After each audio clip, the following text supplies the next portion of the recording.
श्री रामभद्र की महती अनुकंपा से 19 वर्ष अवसर मिला है जब छतरपुर के नवप्रभावित श्रोताओं के समक्ष भगवान की मंगलमयी तथा सेवाएं की वेला आई। वस्तुतः यह तो श्री हनुमान जी महाराज की अनुकंपा है, क्योंकि विशेष रूप से इस बार तो आयोजन के प्रमुख श्री हनुमान जी महाराज जी हैं, किंतु वे तो किसी न किसी भक्त और श्रद्धालु को निमित्त बनाते ही है। तो पिछले कई वर्षों से श्री नारायण दास जी अग्रवाल, श्री जयनारायण जी और अन्य उनके समस्त बंधुओं के द्वारा उनकी पूज्या माता की श्रद्धा भावना के अनुकूल ही यह कार्यक्रम पिछले वर्षों में भी होता रहा है और इस वर्ष भी उनकी सम्मिलित श्रद्धा श्री हनुमान जी की कृपा के माध्यम से प्रकट हुई है। तो आइए अभी विनीत जी ने स्मरण किया पिछले वर्ष के प्रसंगों का, उन्हें सारे प्रसंग स्मरण भी है, समाचार पत्रों में देते भी बड़े ही सार्थक पद्धति में है। तो इस वर्ष जो प्रसंग चला गया है उस प्रसंग को सुन करके एक क्षण के लिए अवश्य में चौंक पड़ा था, क्योंकि यह प्रसंग रामायण के गंभीरतम प्रसंगों में से एक है। पर इससे ही प्रतीत हुआ कि आप लोग आगे की कक्षाओं में बढ़ते ही जाना चाहते हैं और इसलिए इस वर्ष का जो प्रसंग है उस दृष्टि से बड़ा उत्कृष्ट है। आप उसे जितना ग्रहण कर सकेंगे आपको उतने ही आनंद की अनुभूति होगी।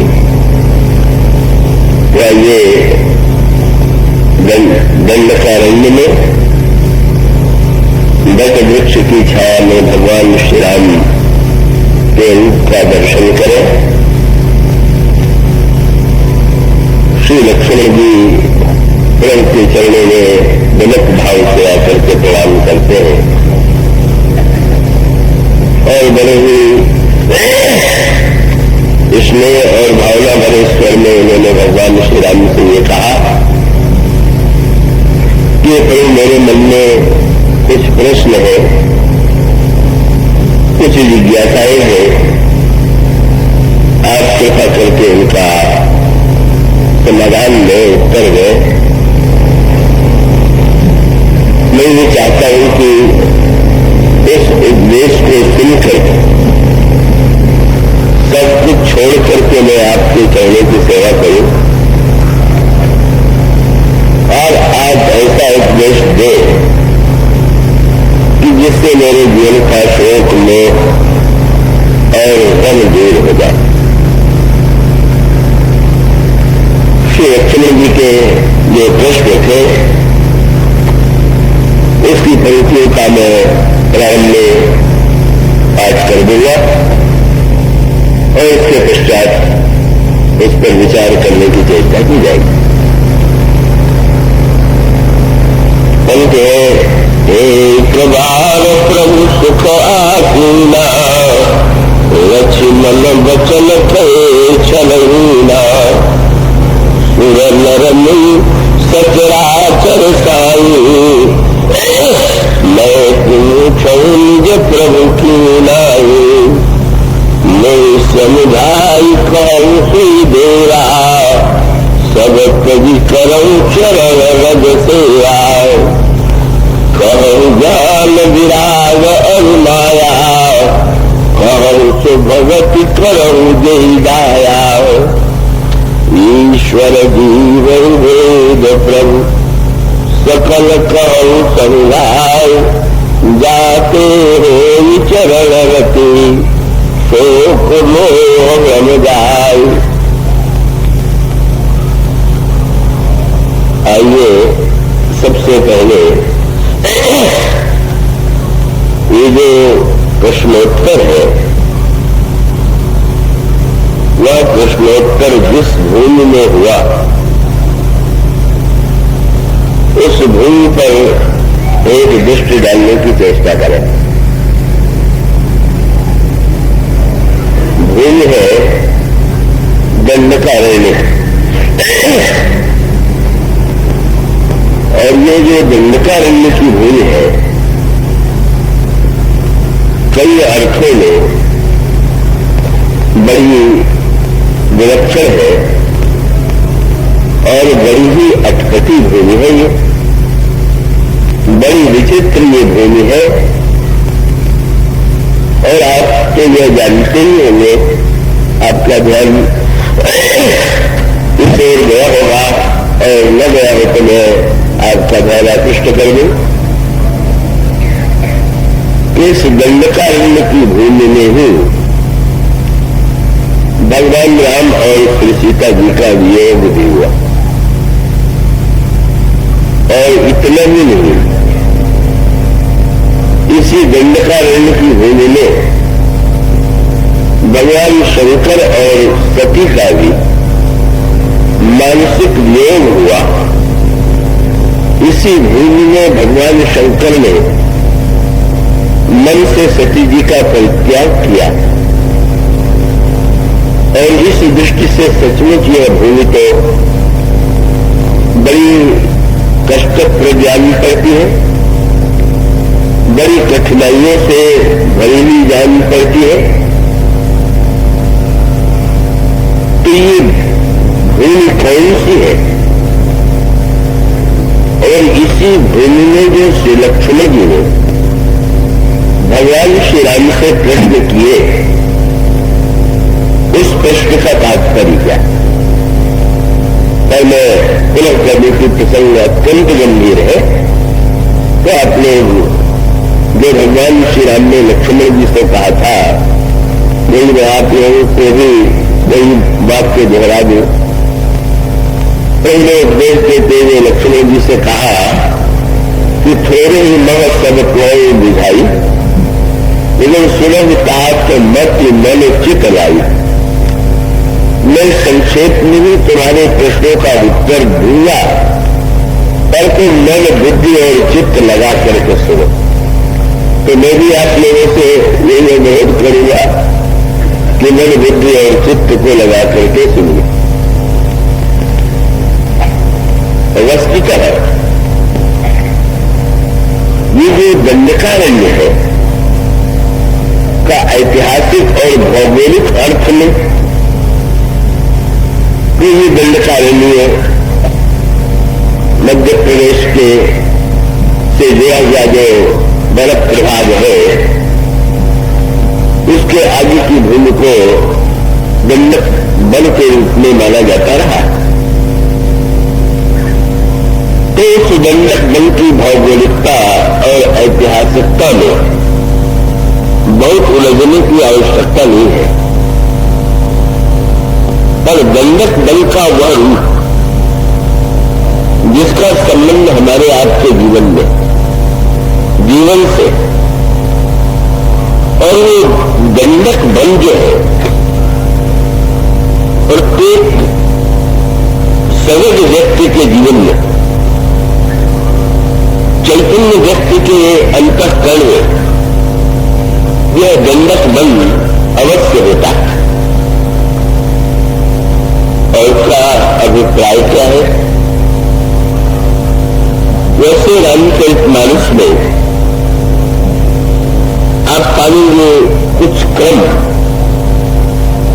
वाटिका का वर्णन है, बाग का वर्णन है, वन का वर्णन। तो वाटिका का अर्थ भी आप जानते ही होंगे,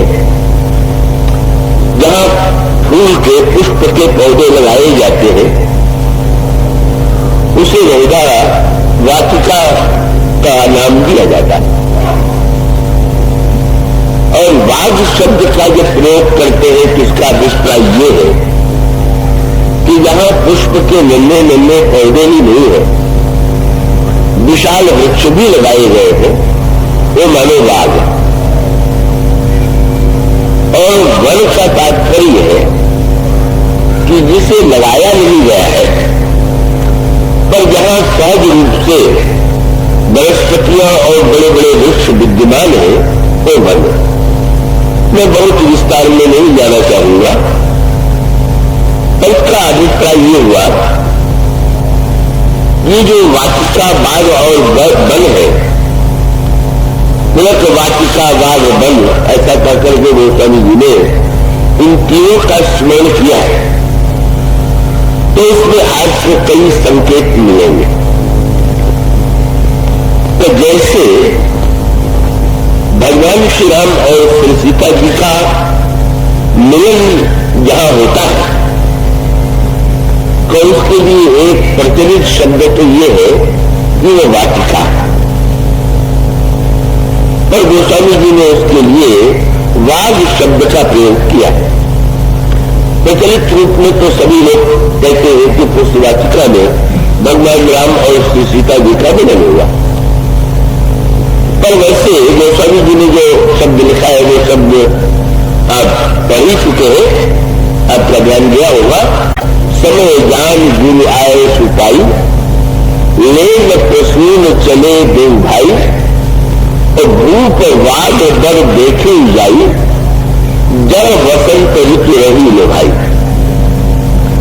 तो अब उसके लिए जो पुष्प वाटिका शब्द प्रचलित हो गया, उसके पीछे एक विशेष उद्देश्य है, और वो उद्देश्य ये है कि वाटिका में बहुधा फूल लगाए जाते हैं, और भगवान राम विशेष रूप से पुष्प चुनने के लिए गए, इसलिए उसके लिए वाटिका शब्द का जो प्रयोग लोगों के द्वारा किया जाता है, तो वो बिल्कुल उपयुक्त है। किंतु वाटिका के साथ साथ वहां वाटिका ही नहीं है, बाग भी है, और इसी वाटिका और बाग में भगवान श्री राम और श्री सीता जी का मिलन होता है। दंडकारण्य के प्रसंग के संदर्भ में उस पर हम आगे चल करके विचार करेंगे। तो ये कह सकते हैं कि दंडकारण्य जो है वो न तो वाटिका है, न बाग है, ये तो वन है। तो वाटिका बाग तो लगाया जाता है, पर वन तो अपने आप में ही जब वो होता है तो उसे लगाने का प्रयत्न करना नहीं पड़ता। तो सत्य भी यही, केवल हम और आप अपने अंतःकरण में बाग और वाटिका लगाना चाहे, बाहर तो बाग और वाटिका लगाने की चेष्टा की ही जाती है, पर भीतर भी हम अगर वाटिका और बाग लगाना चाहे तो उसके लिए मानो वो संकेत उस वाटिका और महाराज की जगत के बात का, और इसका सांकेतिक अर्थ ये है कि यदि हम ये चाहते हैं कि प्रभु हमारे हृदय में पधारे, हमारे जीवन में आवे, तो ये तो निश्चित संकेत मिल ही गया कि प्रभु को सुमन अत्यंत प्रिय। वाटिका के जो पुष्प है उसको पुष्प के लिए एक शब्द है सुमन। भगवान श्री राम जिस समय लता कुंज से निकले तो उनके हाथ में डोला था, और सखियों ने जिस समय श्री किशोरी जी का, श्री सीता जी का ध्यान उसको आकृष्ट किया, तो वहां पर सुमन शब्द का ही प्रयोग किया।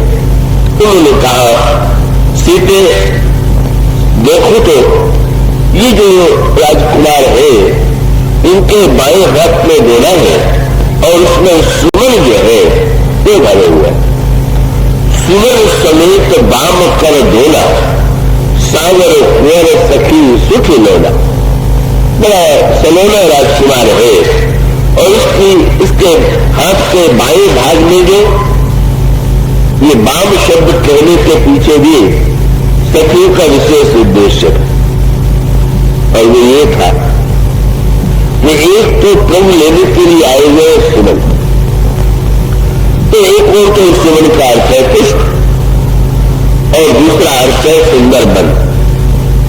और इसका अर्थ ये है कि भगवान भी जिस वस्तु की खोज में रहा करते, जिसको पाने की व्यग्रता भगवान श्री राम के हृदय में भी होती है, वह तो सुमन ही है। ईश्वर की प्रसन्नता के लिए ईश्वर जिस वस्तु को पाकर के परम प्रसन्न होता है वह मन है। मन को छोड़ करके अन्य वस्तुएं रही वो तो ईश्वर को बड़े ही प्रिय है। तो इसलिए गोस्वामी जी ने तो बड़ी मीठी बात लिखी, जिसमें तो चल रहे थे बलपथ की ओर, तो बलपथ में जो ग्रामवासी पुरुष है वो भगवान श्री राम से यही आग्रह करते हैं कि तुम आप मुझे साथ में ले चले।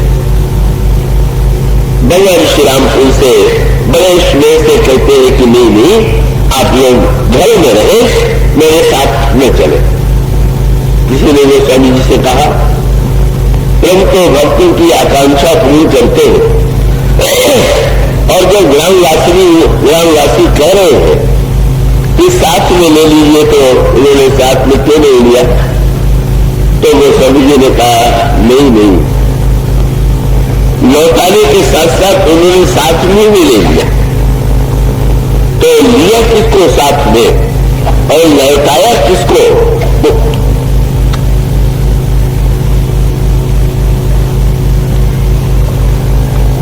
उसके लिए गोस्वामी जी जो शब्द प्रयुक्त करते हैं वो यही है, फेरे सब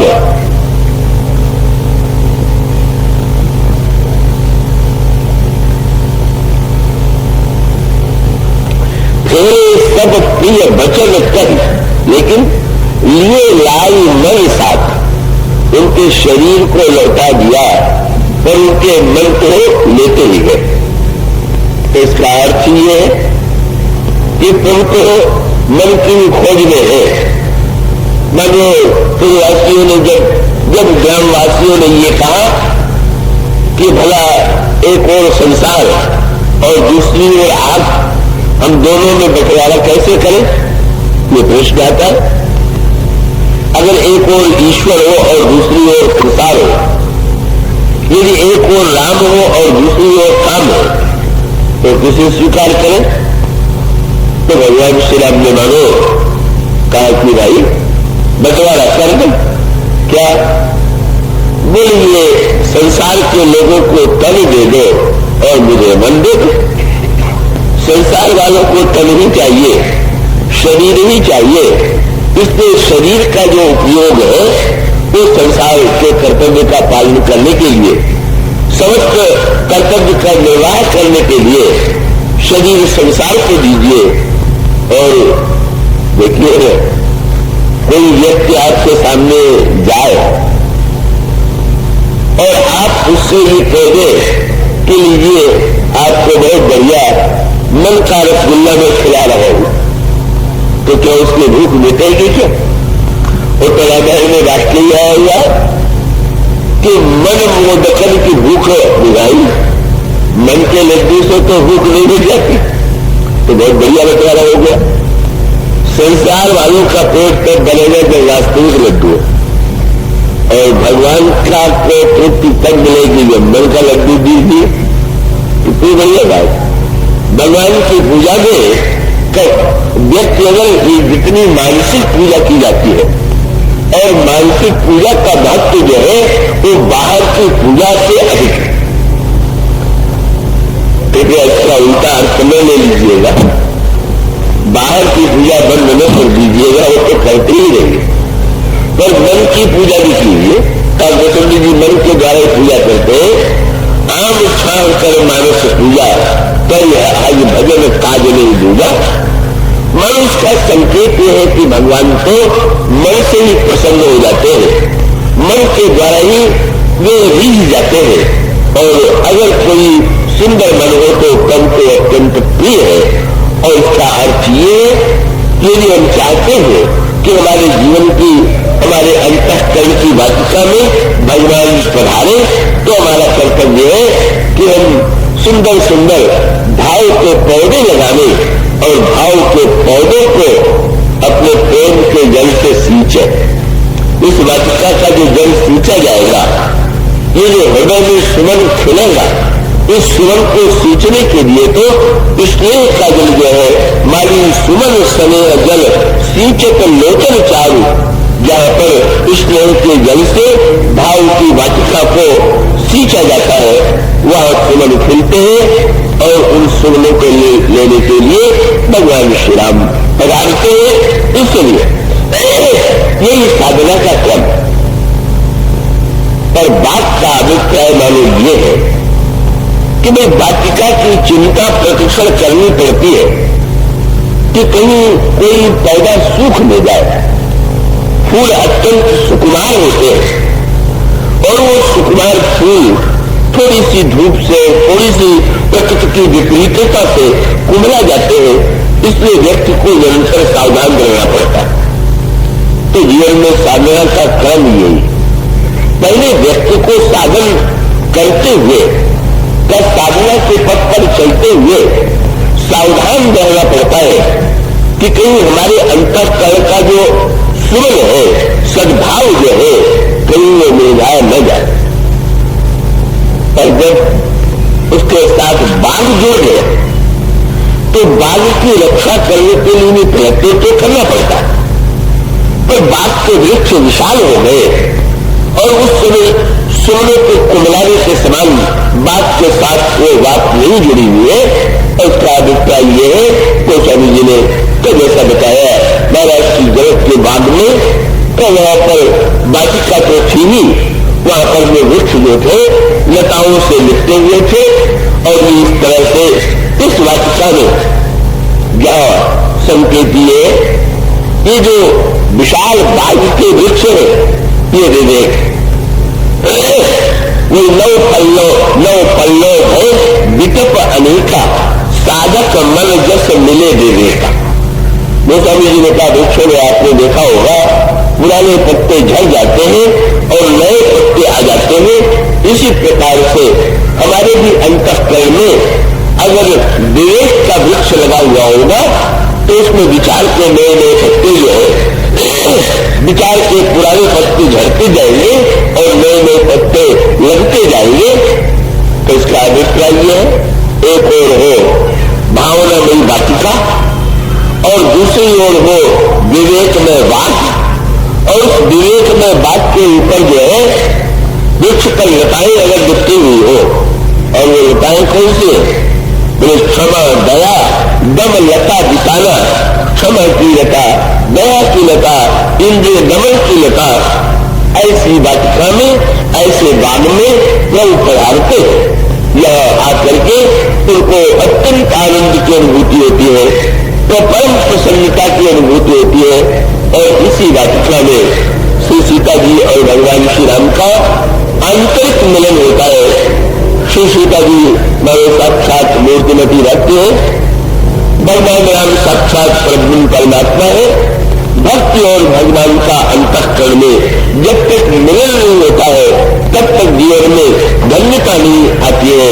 और अगर वह मिलन हम चाहते हैं तो ईश्वर ज्ञान में है, इसलिए बात की अपेक्षा है विवेक के बात की, भक्त देवी भावना नहीं है, इसलिए आवश्यकता है भावना की वाटिका की।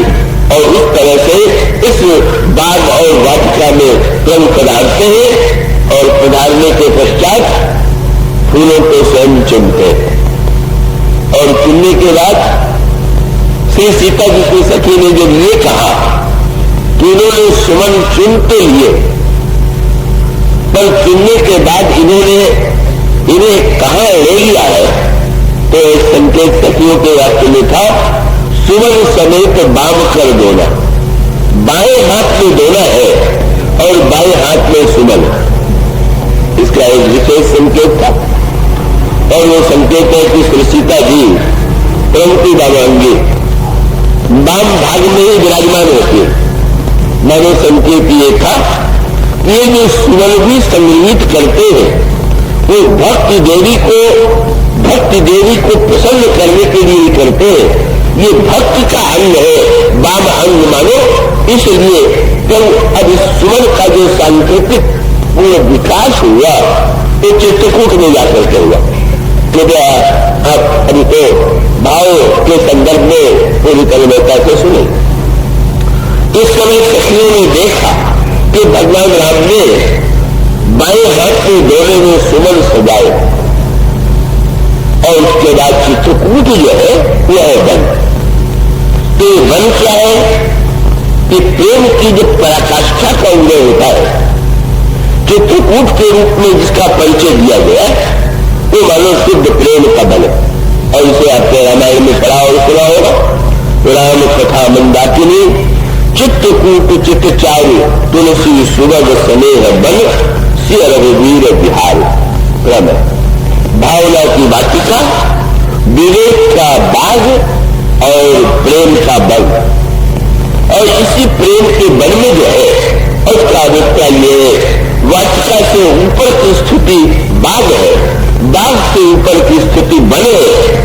और उसका अभिप्राय ये, भावना का उदय होने के बाद विवेक का उदय, और भावना और विवेक की पराकाष्ठा भी तब है जब अंतःकरण में प्रेम का विस्तार हो जाए और उस प्रेम की रक्षा करने के लिए प्रेम के लिए कोई प्रयत्न न करना पड़े। जैसे वन जो है अपने आप में हरे भरे रहते हैं, इसी प्रकार से अंतःकरण की जो प्रेममयी स्थिति है यही चित्रकूट। और फिर आपको संकेत मिलेगा, जो कार्य भगवान राम उस वाटिका में केवल संकेत के रूप में प्रभु ने किया, वही कार्य प्रभु ने आगे चल करके चित्रकूट में जाकर के पूरा किया। क्या वहां तो भगवान श्री राम के हाथ में धोना था और वो सुमन सजे हुए थे, लेकिन मिथिला में भी मर्यादाएं हैं, समाज की मान्यताएं हैं और इसी प्रकार से अयोध्या की भी अपनी मान्यता और मर्यादा है।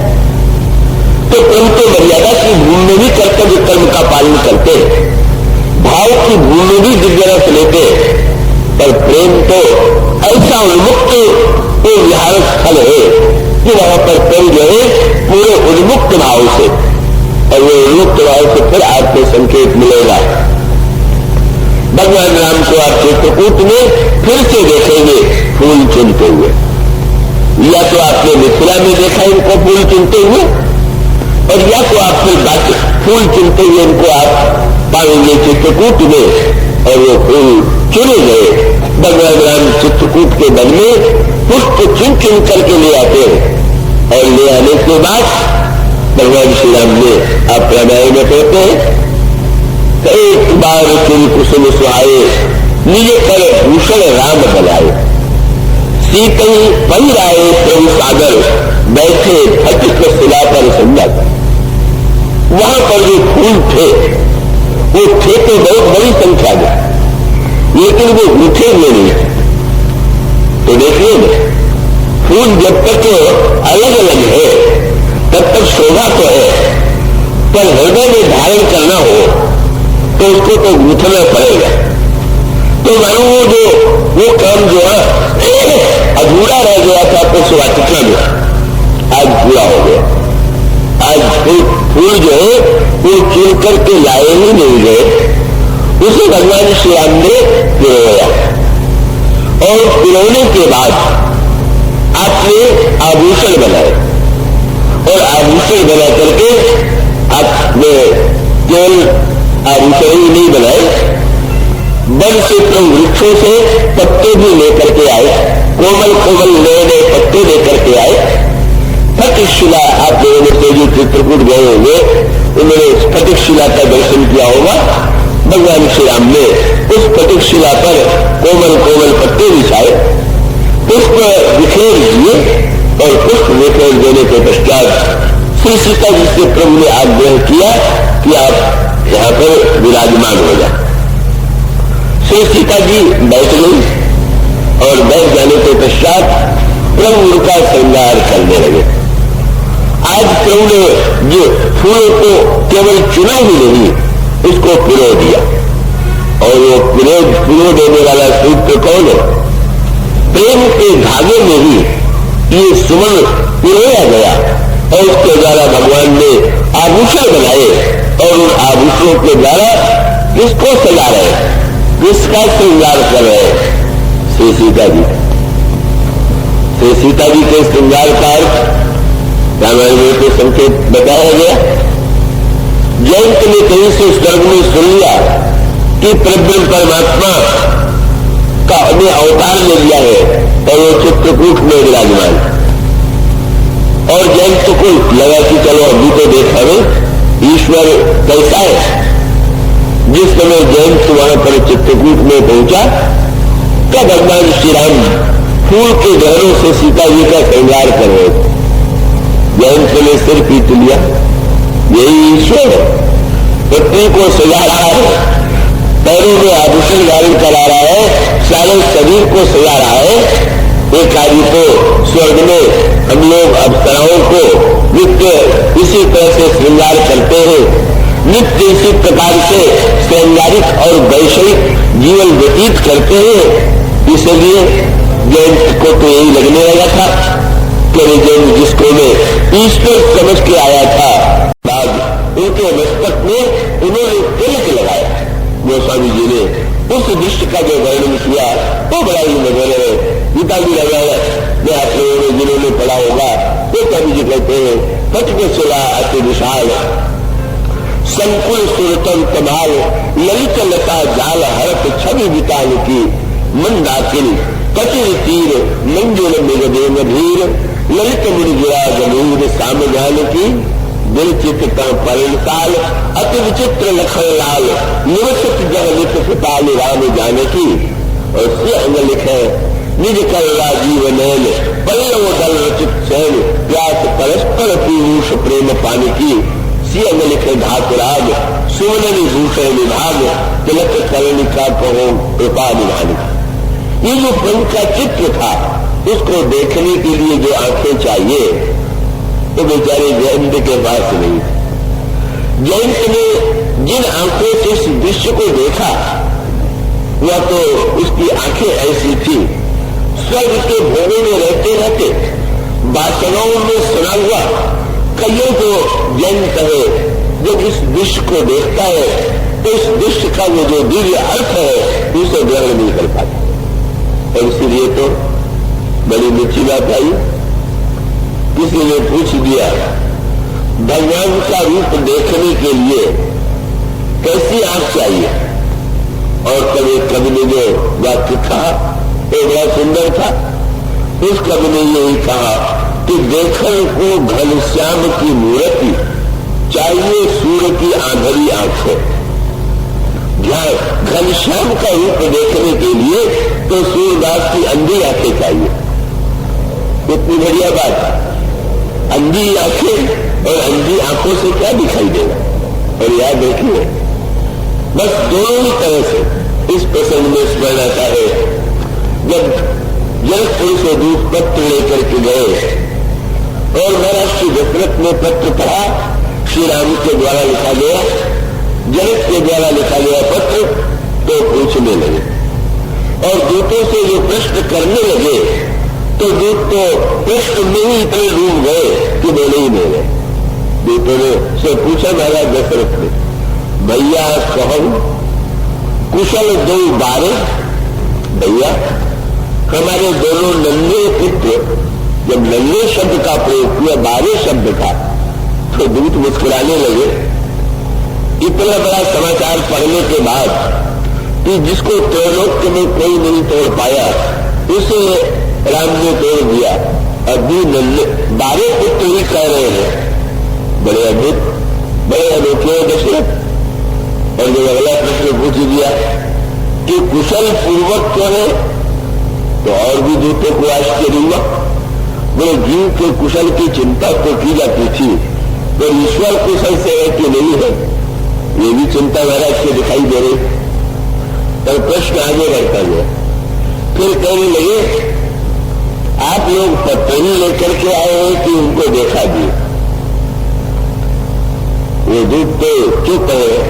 अच्छा देखे, अब आगे क्या पूछते?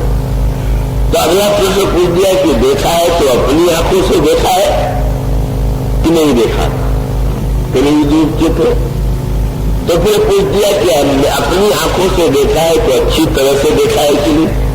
तो अपन की पढ़िए पूरी, भैया कहो कुशल दो बारे तुम नीके निज नयन निहाय। यही उत्तर प्रश्न था। वो प्रश्न तो और आगे बढ़ता गया। जब दूत चुप रह गए तो उनको लगा कि शायद ये देख करके नहीं आए, चले आए। तो कहे कि जरा मैं अपने पुत्रों का रूप रंग बता देता हूं तो थोड़ी सुविधा हो जाएगी। मेरे एक पुत्र का रंग श्याम है और दूसरे का गौ है। तुम लोग ये कह सकते हो कि वहां सामने गए तो ले जाने कितने राजकुमार आए थे, तो हमारे राजकुमारों में तो कोई विशेषता नहीं है, लेकिन वो जिनके साथ है ये तो संसार के प्रसिद्ध व्यक्ति, वो वक्त अपने पड़ा होगा। श्यामल गौर वै किशोर कौशिक मुनि साथ।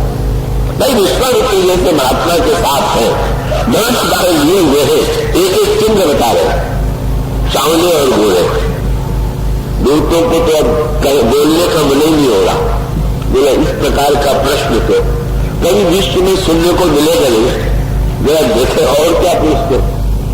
तो फिर कहने लगे आप लोग बुरा न मानिए, उसका अभिप्राय ये जिस आंखों से हम संसार की वस्तुओं को देखते हैं, व्यक्तियों को देखते हैं, अगर उसी आंख से हम ईश्वर को देखेंगे तो वहां पर भी हम भ्रमित हुए बिना नहीं रहेंगे। ईश्वर को देखने के लिए तो हमें एक विशेष प्रकार की आंख चाहिए। इसीलिए आगे चल करके जयंत का लेख ही तो फूटा। उसका अभिप्राय ये सारी समस्या तो तुम्हारी आंखों में ही है, और आंखों की समस्या माने ये दृश्य देख करके उसको ये नहीं लगा करे कैसे उदार है, कैसा ये अगर वो समझ पाता तो वो तो संकेत यही था कि उसने तो कल्पना की थी, कल्पना की होगी कि ईश्वर जो है वो सोने के रत्न के सिंहासन पर बैठा होगा, छत्र लगाए कहीं खड़ा होगा, मुकुट धारण किए हुए होगा, चारों ओर स्तुति हो रही होगी। उस बेचारी को क्या कल्पना थी कि ईश्वर आभूषण बना करके सीता जी का श्रृंगार कर रहा होगा।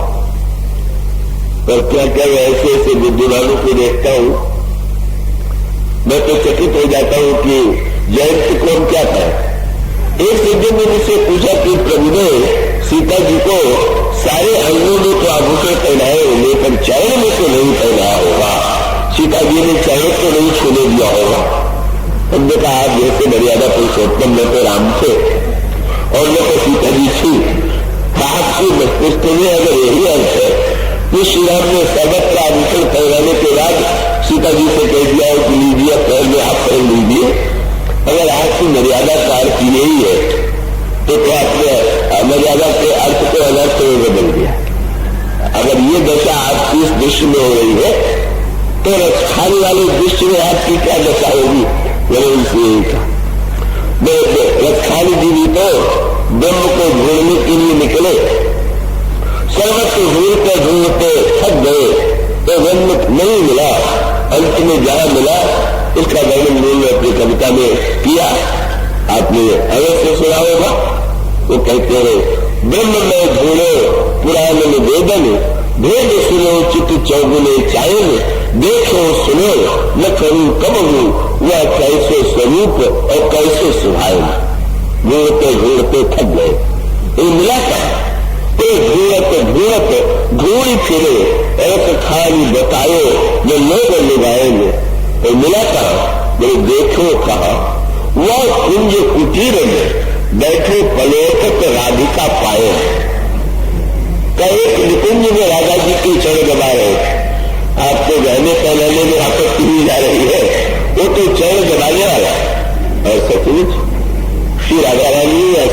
जी ये तो साक्षात पराभक्ति ही है। यह भी प्रेम में सांसारिक मर्यादा में भी ये भेद वास्तविक अर्थ नहीं रखता अगर प्रीति है तो। और यह तो साक्षात जहाँ मूर्तिमती भक्ति है, मानो भगवान को भक्ति देवी का ही श्रृंगार करते हैं, मन का उपयोग ही करते हैं, मन को आभूषण बना करके प्रेम के धागे में प्रयोग करके ये भक्ति देवी को सजाते हैं, भक्ति देवी की पूजा करते हैं। संसार भगवान की पूजा करता है तो भगवान भक्त की आराधना करते हैं। श्री राधा रानी की चरण सेवा चाहे वे करें, चाहे श्री सीता जी को आभूषणों से सजावे, यही है उनके स्वभाव की कोमलता। अब क्या किया जाए? वो अभागा देखने आया प्रभाव, और वो तो प्रभाव का दृश्य नहीं था, वो तो स्वभाव का दृश्य। प्रेम में प्रभाव का स्थान नहीं है, प्रेम तो स्वभाव का विषय। और ये जो दृश्य था वो श्री राम के उस प्रेम में स्वभाव का परिचायक था, जिसे जयंत ने देखा और तब ये लिखा, जैसा जी ने लिखा, उस मूर्ख ने श्री सीता जी के चरणों में कहीं से आगे चढ़ करके दंडका रेल में जाने की भूमिका बनती। तब वो उसने आकर के श्री सीता जी के चरणों में प्रहार कर दिया। प्रहार करने के बाद उससे रक्त निकलने लगा। सीता चरण से अति भागा, मूल मंडल के कारण खागा, बोले चला रुधिर रघुराए को जाना, सीख चाप साए के सन्नारा। तो हमने सीख का एक धनुष बनाया, सीख का एक बाण बनाया और वो लगा दिया उसके पीछे। स्वर्ग गया, ब्रह्मलोक गया, शंकर जी के धाम में गया, फिर किसी ने उसे बैठने के लिए कोई आग्रह नहीं किया। चलो घबराता हुआ देखता है कि पीछे पीछे बाण लगा हुआ है। और तब नारद को दया आ गई और नारद ने ये कहा, क्यों भाग रहे? महाराज देख नहीं रहे किसी को लगा हुआ, तो उनका बाण लगा हुआ। क्यों लगा हुआ है? मुझे मारने के लिए। तो कोई बचाने वाला तुम्हें मिला नहीं, तो मारने के लिए पीछे लगा हुआ है, तुम उससे लड़ नहीं सकते हो, तुम्हें बचाने वाला कोई है नहीं, तो मार क्यों नहीं रहा? जयंत ने कहा, हाँ आपने प्रश्न तो ठीक किया। संत लोग कहते हैं घटनाओं को देख करके इसकी गहराई से अर्थ पर विचार कीजिए। तब अरे जयंत, अगर वे मारना चाहते तो उनके मारने थे। ये बाण जो है जिसके यहां से चला है, ये तो साक्षात काल है और इसके रक्षा करने का उपाय तो यही है, ये तो प्रभु के कर कमलों की छाया में चला जाए। बाण जहां से चलता है उसके नीचे जो हथेली है, तो बाण जब चलानेंगे तो अंगुलियों से बाण चलेगा, उसके नीचे जो अब बाण जो है जब भी लगेगा तो उसमें थैली में छिपे हुए व्यक्ति को थोड़ी लगेगा, वो बाण तो उसी को लगेगा। और बहुत बढ़िया बात, शस्त्र ही कितना बढ़िया प्रभु चला बाण, यानी बाण के पास वाले पर चलाया ही नहीं जाता है, जब चलाया जाता है तो दूर। उसका अभिप्राय ये काल का त्रास उन्हीं के लिए है जो ईश्वर से दूर है।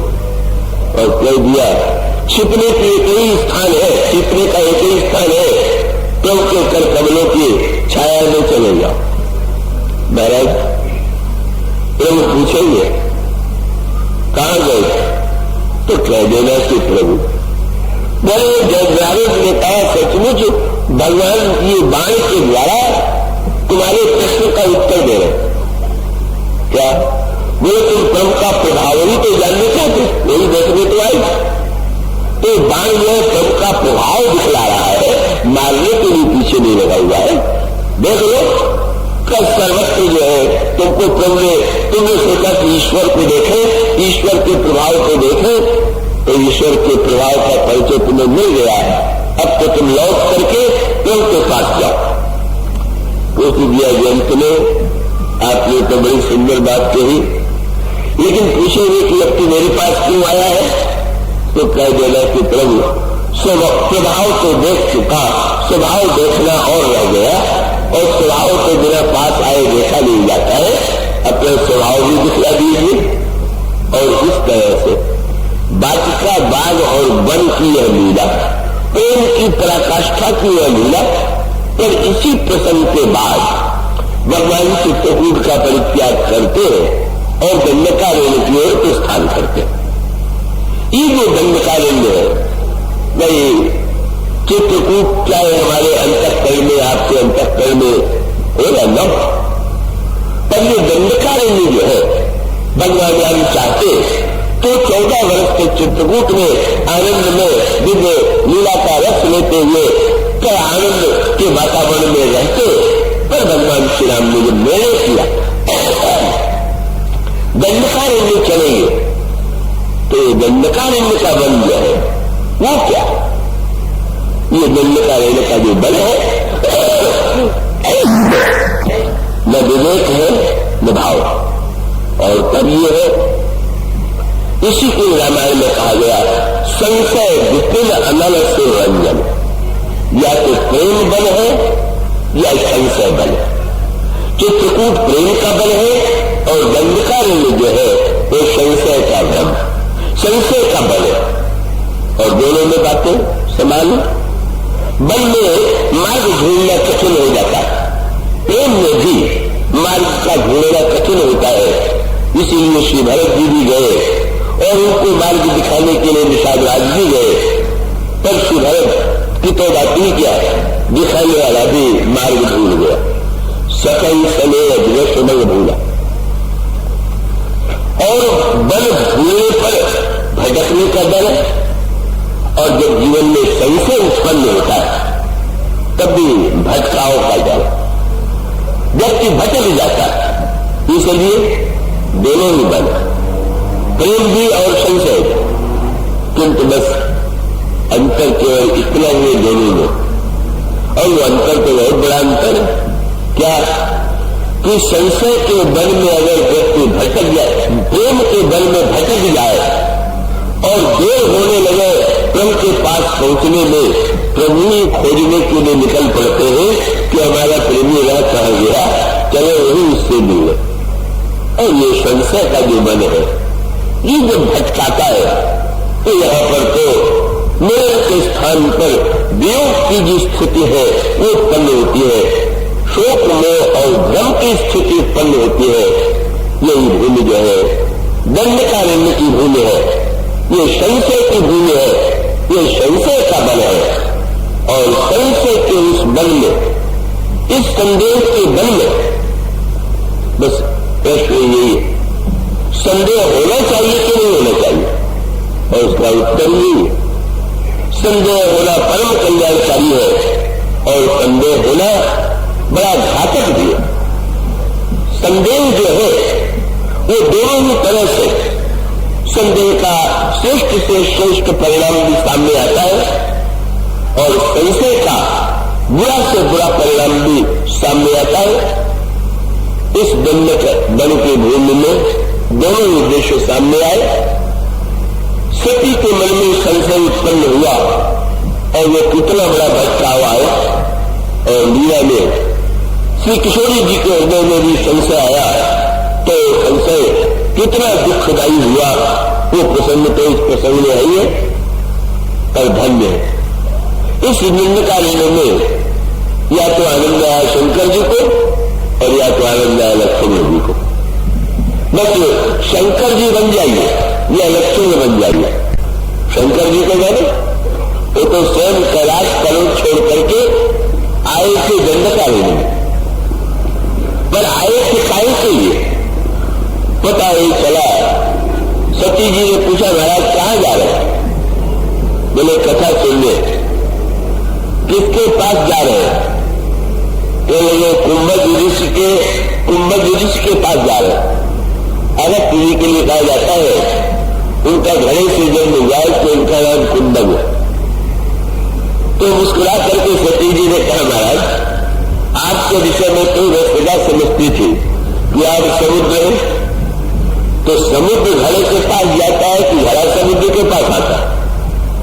अगस्त्य जी को माता के पास आना चाहिए कि आपको उनके पास जाना चाहिए? शंकर जी ने कहा, सती मैं कथा सुनने जा रहा हूं और तुम्हें बता दूं, अगस्त घड़े के जो बेटे हैं वह समुद्र को उन्होंने पी लिया। यही कथावाचक का लक्षण है।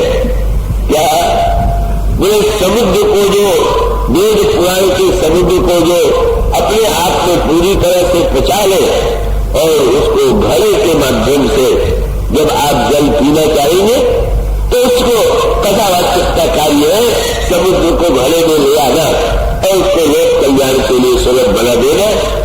और इसीलिए शंकर जी गए काहे के लिए? संशय के मन में जाइए तो शंकर जी की तरफ कथा सुनने के लिए जाइए तो संशय का दर जो है बड़ा सुखदायी हो जाएगा, बड़ा कल्याणकारी हो जाएगा। संशय हो और कथा में जाए तो कहने क्या है? अगर ये बड़े बड़े महापुरुषों के जीवन में ये ना आता तो इतने बड़े बड़े दिव्य प्रसंग सुनने को कैसे मिलते? और इसी प्रकार से धन्य श्री लक्ष्मण जी महाराज कईयों ने संशय के बल का सबसे बढ़िया उपयोग यही किया कि भगवान श्री राम जब विराजमान है वृक्ष के नीचे तो लक्ष्मण जी ने जाकर के चरणों में प्रणाम किया और ये कहा कि प्रभु आप ऐसा उपदेश दीजिए कि सब कुछ छोड़कर वो मुस्कुराने लगे मन ही मन। क्या बोले, अभी कुछ छोड़ना बाकी है क्या? कह रहे सब कुछ छोड़ करके आपका नजर करो। कहते जिसने सब कुछ छोड़ करके भगवान की सेवा स्वीकार कर लिया है उन लक्ष्मण जी ने मनो जो प्रश्न रखे और उसका अर्थ ये जीवन में जिसके प्रश्न नहीं उत्पन्न होता वह व्यक्ति तो स्वस्थ नहीं। अगर आपको भूख न लगे तो क्या आप प्रसन्न होते हैं क्या? कि जब भूख लगने के बाद भोजन ही तो करना पड़ता है। जब भोजन के लिए बहुत करनी पड़ती है, भूख ही बंद हो गई तो और आनंद आ गया। इतने बेचैन हो जाते हैं आप अगर भूख लगना बंद हो जाए। तो याद रखिए, अगर आपके शरीर में ही भूख लगती है और बुद्धि में भूख नहीं लगती है तो बुद्धि की वृंदावनी भी बड़ी दुखदाई है। और इसका अर्थ ये हमारे आपके जीवन में कुछ प्रश्न उत्पन्न होते हैं कि नहीं, कोई जिज्ञासा उत्पन्न होती है कि नहीं, कोई प्रश्न उत्पन्न होता है कि नहीं। आप जिससे मिलते हैं उससे पूछते हैं आपका परिचय और दूसरे से पूछते समय आपने कभी अपने विषय में विचार करके देखा कि आपका परिचय क्या? और जब ये प्रश्न आपके जीवन में आएंगे, जिनके जीवन में आते हुए शरीर की भूख, मन की भूख और बुद्धि की भूख, और ये बुद्धि की भूख इसी को जिज्ञासा कहते हैं, प्रश्न कहते हैं। और ये जिज्ञासा जो उत्पन्न होती है, गोस्वामी जी ने रामायण में कहा, मोर मोर कर काशी तू कल को कव निज लाभ, मेरा मेरा मेरा तुम दिन रात कहते रहते हो, कल बताओ तो तुम हो कौन? ये प्रश्न जब उत्पन्न होता है, यही जिज्ञासा लेकर के, यही प्रश्न लेकर के लक्ष्मण जी भगवान राम के चरणों में बैठे हुए और उन्होंने सारे प्रश्न, ब्रह्म ज्ञान क्या है, वैराग्य क्या है, माया क्या है, भक्ति क्या है, जीव क्या है, ईश्वर क्या। और उद्देश्य यही है, जीवन का शोक कैसे दूर, मोह कैसे दूर, भ्रम कैसे दूर हो। ये जो लक्ष्मण जी का प्रश्न है, शोक में भ्रम को दूर करने वाला, कल से हम लोग चेष्टा करेंगे कि हम लोगों के अंतःकरण में भी जो व्याप्त शोक में भ्रम है वो दूर हो। आज बोलिए